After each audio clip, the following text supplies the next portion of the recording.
بسم اللہ الرحمن الرحیم نحمدہ ونصلی علی رسولہ الکریم۔ تاریخ اسلام میں خلافت راشدہ کا ذکر چل رہا اور خلافت راشدہ میں حضرت حسن رضی اللہ تعالیٰ عنہ کے حالات ہم شروع کریں گے۔ حسن ابن علی رضی اللہ عنہ، بات یہاں تک پہنچی کہ حضرت علی رضی اللہ تعالیٰ عنہ شہید ہو گئے۔ اس کے بعد حضرت حسن کے ہاتھ پر لوگوں نے بیعت کی، تو حضرت حسن کے بارے میں بات کریں گے۔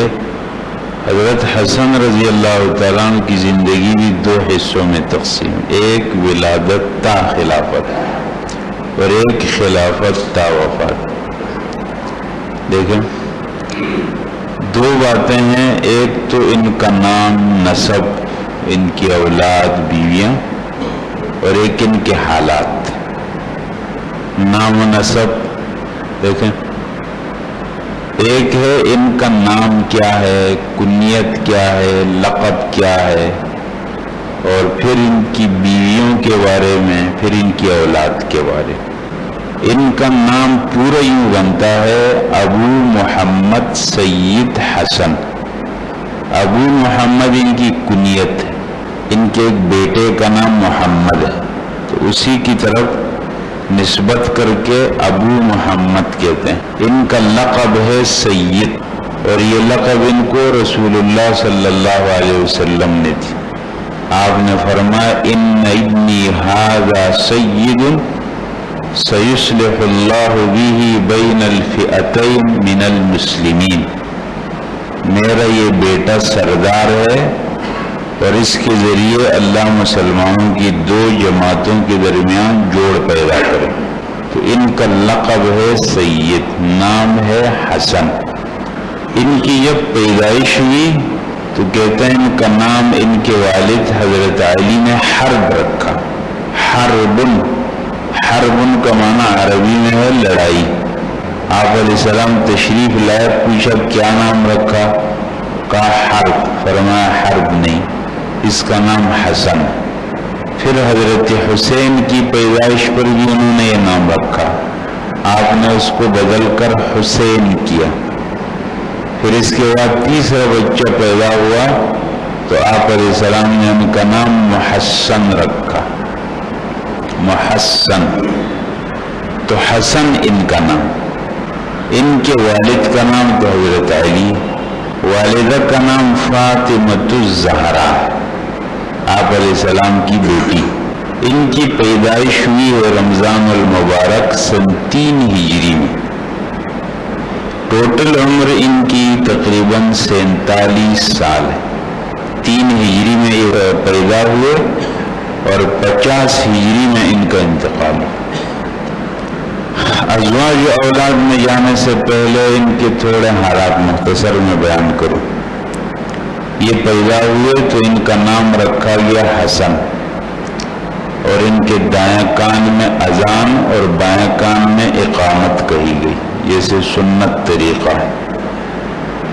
اور اس کے بعد 7ویں دن ان کا عقیقہ کیا گیا، ایک بکری کو ذبح کیا گیا۔ جو بال تھے وہ صاف کر کے اس کے وزن کے برابر چاندی صدقہ کی گئی۔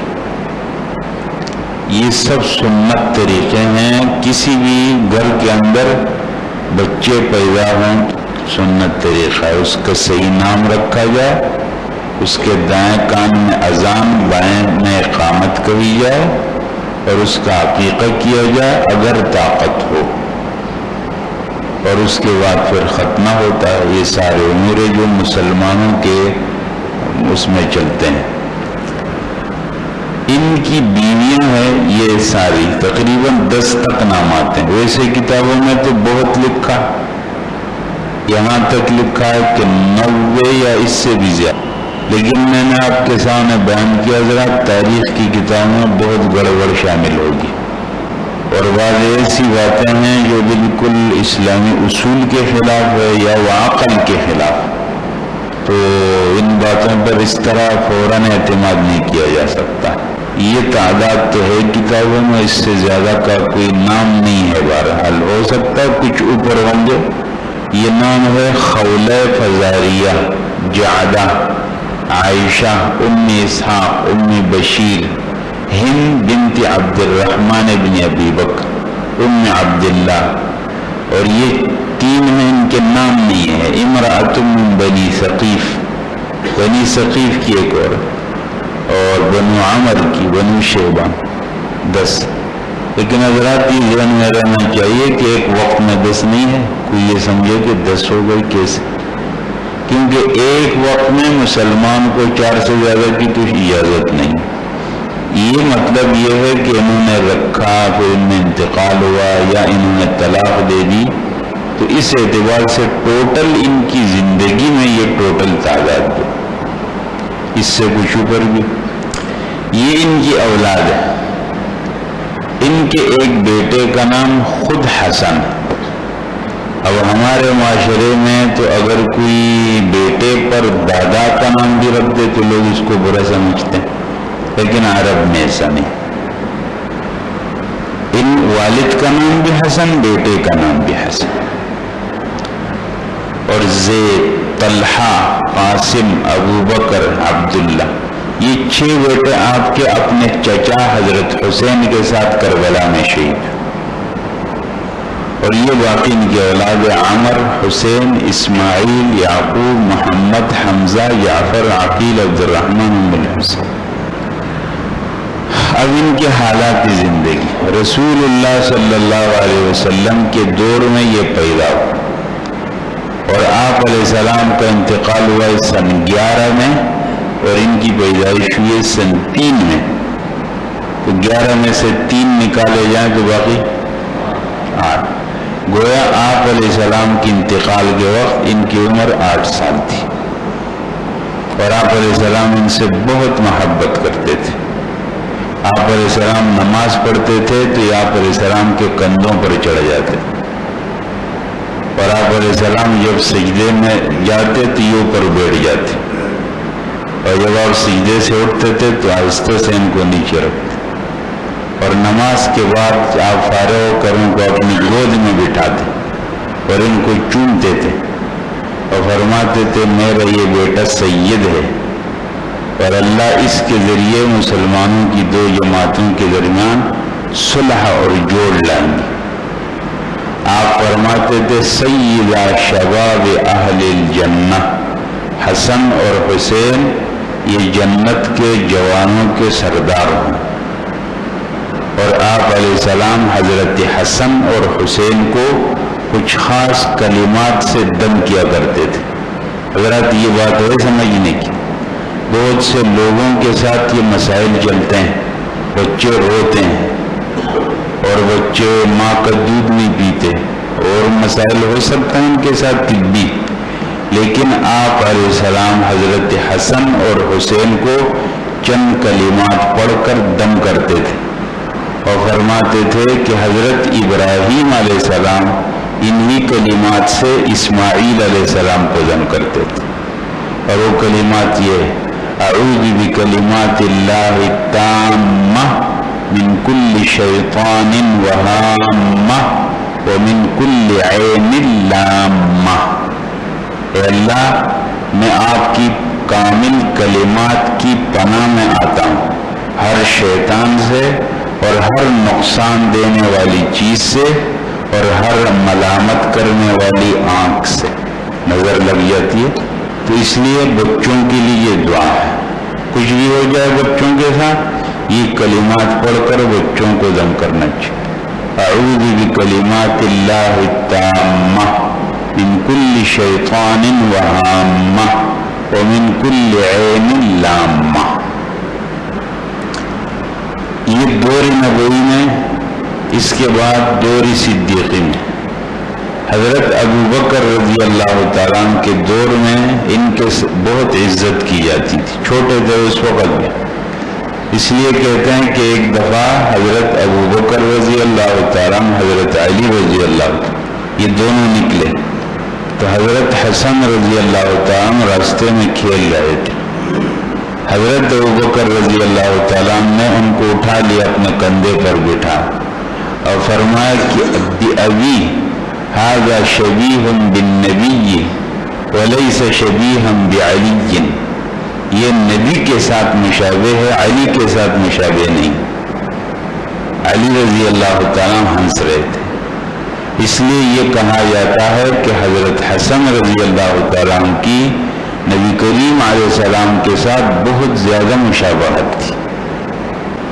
حضرت عمر رضی اللہ تعالیٰ کے دور میں بھی ان کا بہت خیال کیا جاتا تھا، اس لیے ایک مرتبہ کہتے ہیں حضرت عمر رضی اللہ تعالیٰ کے پاس یمن سے کچھ جبے آئے اور حضرت عمر رضی اللہ تعالیٰ نے مسجد نبوی کے محراب میں وہ سب تقسیم کر دی اور سب لوگ وہ جبے پہن کر اپنے گھروں کو واپس ہو رہے تھے۔ اتنے میں دیکھا کہ حضرت فاطمہ کے حجرے سے حضرت حسن اور حسین نکلے اور ان کے پاس کوئی جبہ نہیں تھا، تو آپ نے فرمایا کہ میں نے جبے سب تقسیم کر دیے۔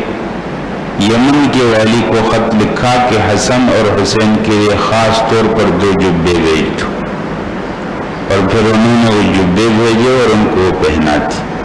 حضرت عمر رضی اللہ تعالیٰ نے ان کے لیے خاص طور پر بیت المال سے وظیفہ مقرر کیا۔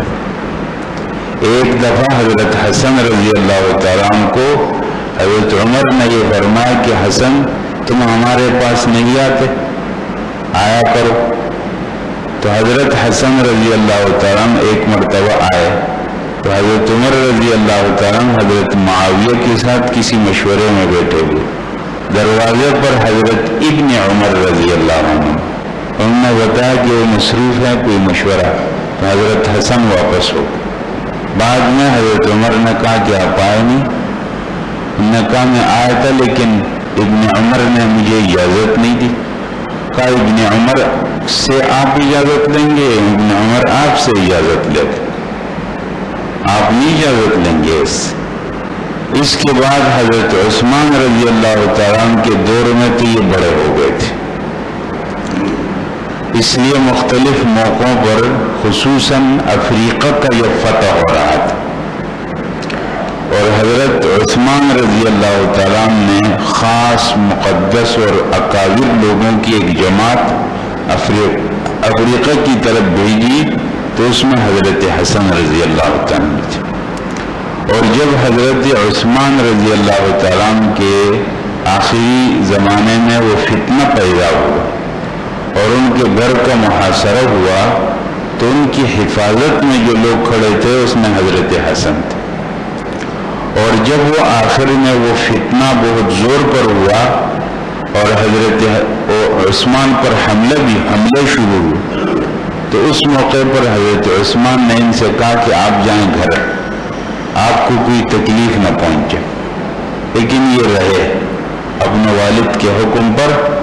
اور جب وہ حملہ ہوا تو اس میں حضرت حسن زخمی ہوئے اور ان کو زخمی حالت میں گھر لے جائے۔ اس کے بعد حضرت اپنے والد کے دور میں حضرت علی رضی اللہ تعالیٰ کے دور میں تو یہ ان کے بہترین مشیر تھے، اس لیے بہت سے فتنوں میں انہوں نے اپنے والد کو یہ مشورہ بھی دیا کہ آپ یہ خلافت قبول نہ کریں، آپ جائیں، لوگ آپ کے پاس آ جائیں، بہت زیادہ منت اصرار کریں تب آپ قبول کریں، ورنہ قبول نہ کریں۔ اور جب حضرت علی رضی اللہ تعالیٰ شام کی طرف نکل رہے تھے اور حضرت معاویہ کے مقابلے کے لیے، تو انہوں نے بہت روکا کہ آپ نہ جائیں۔ اور جب حضرت علی رضی اللہ تعالیٰ کوفہ کی طرف گئے تھے اور کوفہ والوں کو آپ نے اپنے ساتھ ملانے کی، ان کو بات کی، تو وہ شامل نہیں ہوئے، لیکن حضرت حسن رضی اللہ تعالیٰ جب گئے اور کوفہ کی جامع مسجد میں انہوں نے تقریر کی، تو سب لوگ پھر حضرت علی رضی اللہ تعالیٰ کے ساتھ شامل ہو گئے۔ ویسے حضرت علی رضی اللہ تعالیٰ کو بھی حضرت حسن رضی اللہ تعالیٰ سے کہتے ہیں بہت محبت تھی۔ کہتے ہیں ایک مرتبہ حضرت علی رضی اللہ تعالیٰ نے حضرت حسن رضی اللہ تعالیٰ سے فرمایا کہ بیٹے آپ میرے سامنے کوئی تقریر تو کرو، خطبہ دے دو، واعظ و نصیحت کرو، آپ میرے سامنے تو کچھ بولتے نہیں۔ کہا مجھے آپ سے شرم و حیا آتی ہے، میں آپ کے سامنے نہیں بول سکتا۔ فرمایا میں اچھا میں چلا جاتا ہوں. تو حضرت علی رضی اللہ تعالیٰ گئے تو نہیں لیکن ان کے سامنے سے غائب ہو اور سن رہے تھے. تو حضرت حسن رضی اللہ تعالیٰ کہتے ہیں بڑا بلیغ خطبہ دیا. وہ آئے اور بہت خوش ہوئے. تو یہ مختصر ان کے حالات زندگی ہے. اصل بات تو انشاءاللہ ہم کریں گے آئندہ کہ یہ خلیفہ منتخب ہو جاتے ہیں. پھر خلیفہ منتخب ہونے کے بعد ان کا بہت مختصر عرصہ تقریباً 6 مہینے یا اس سے کچھ کم یہ خلیفہ رہے. پھر انہوں نے خلافت چھوڑ دی اور حضرت معاویہ رضی اللہ تعالیٰ عنہ کے حق میں دستبردار ہو اور ان کے ہاتھ پر بیعت کر لی. اور وہ بڑا اختلاف جو مسلمانوں میں چل رہا تھا وہ اختلاف ختم ہو اور رسول اللہ صلی اللہ علیہ وسلم کی وہ بات صادق ہو گئی. آپ نے فرمایا تھا کہ میرے اس بیٹے کے ذریعے اللہ مسلمانوں کی 2 جماعتوں کو جوڑ دیں گے. تو آپس میں جڑ گئے. انشاءاللہ پھر بات ہوگی. الحمدللہ رب العالمین الرحمن مالک یوم الدین. اللهم لك الحمد حمدا كثيرا طيبا مباركا اللهم صل على سيدنا مولانا محمد وبارك وسلم. بیماروں کے لیے دعا فرمائے اللہ تعالیٰ. تمام بیماروں کو شفا نصیب فرمائے. پریشان لوگوں کی اللہ پریشانیاں دور فرمائے. اموات المسلمین کی اللہ مغفرت فرمائے. یہ بھی فاروق صاحب کی والدہ کا انتقال ہو ان کے لیے دعا فرمائے اللہ تعالیٰ مغفرت فرمائے. تمام اموات المسلمین کی اللہ مغفرت فرمائے. اور جتنے مسلمان دنیا میں پریشان ہیں مظلوم ہیں اللہ تمام کی مدد فرمائے. سب کو اللہ تعالیٰ ہر قسم کے فتنے سے محفوظ فرمائے. ہمارے ملک شہر اور پورے عالم اسلام کی حالت پر اللہ تعالیٰ خاص اپنا فضل فرمائے. یہاں ہر قسم کا امن اطمینان اللہ نصیب فرمائے اور ہر قسم کے شر فساد فتنے سے اللہ سب کی حفاظت فرمائے. ربنا آتنا فی الدنیا حسنہ وفی الآخرۃ حسنہ وقنا عذاب النار. سبحان ربک رب العزۃ عما یصفون. سلام علی المرسلین الحمد للہ.